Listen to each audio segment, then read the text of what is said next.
मार्क्सवादी कम्युनिस्ट पक्ष आहे, कम्युनिस्ट पक्ष आहे, आंबेडकरवादी विचारांचे पक्ष आहेत, आंबेडकरी खरात किंवा महादेव जानकर, अशा सगळ्याच पक्षांना एकत्र घेऊन मुंबईची निवडणूक लढवूया असं कार्यकर्त्यांनी साहेबांसमोर मत मांडलेलं आहे.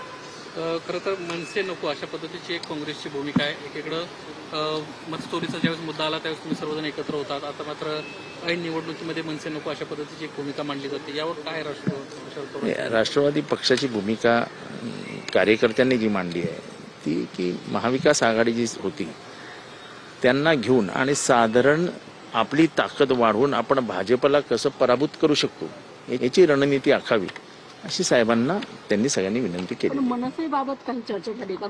मनसेचा प्रस्तावच नाही अजून, त्याबाबत अजून चर्चाही नाही, त्याच्यामुळे त्याच्यावरती बोलण्यात काय आता सध्या तरी अर्थ नाही. खरं तर दोन भाऊ एकीकडे येत असताना राष्ट्रवादी काँग्रेस शरदचंद्र पवार पक्षाची काय भूमिका राहणार आहे? तुम्ही असं आहे की भावांसोबत जाल की काँग्रेस सोबत राहणार? महाविकास आघाडी आणि त्यांच्या घटक पक्षांनी एकत्र राहावं अशी भावना कार्यकर्त्यांनी व्यक्त केली. पवारांनी सातत्यानं असं स्पष्टपणे म्हटलं होतं की भाजपकडून आपल्याला इतर मित्र चालतील. पण तेच आम्ही सांगितलं की साधारण सगळ्यांची भावना तीच आहे. मुंबईची एक परिस्थिती वेगळी आहे, महाराष्ट्रात वेगळी आहे. महाराष्ट्रात कशा युत्या आणि आघाड्या झाल्या आहेत ते तुम्ही बघताय. त्यामुळे स्थानिक पातळीवरच्या लोकांनीच जास्त विचार करून आपापला निर्णय घ्यावा. या निर्णयावर वरिष्ठ पातळीवरचे नेते आलेले आहेत. पुढचे निर्णय हे स्थानिक पातळीवरचे नेते घेतील. काँग्रेस नेत्यांची तुम्ही समजूत काढणार का की आपण एकजूट राहिले पाहिजे जर भाजप विरोधात लढायचं? असं साहेबांची भूमिका दिल्लीपासून गल्लीपर्यंत स्पष्ट आहे की भाजपला पराभूत करण्यासाठी जे करता येईल ते करावं.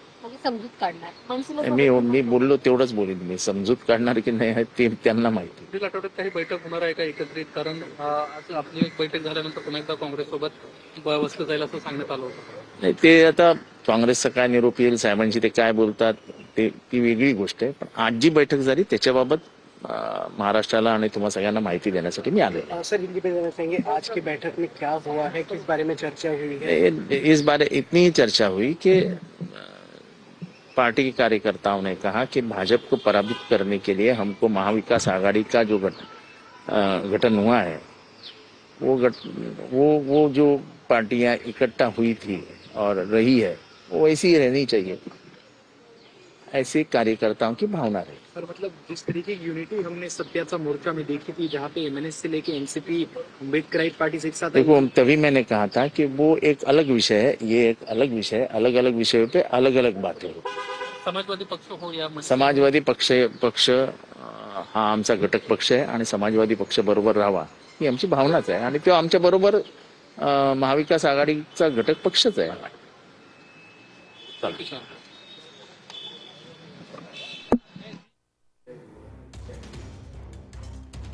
एकत्रित निवडणुका लढवावी ही सर्वांची इच्छा असल्याचं आव्हाडांनी सांगितलंय.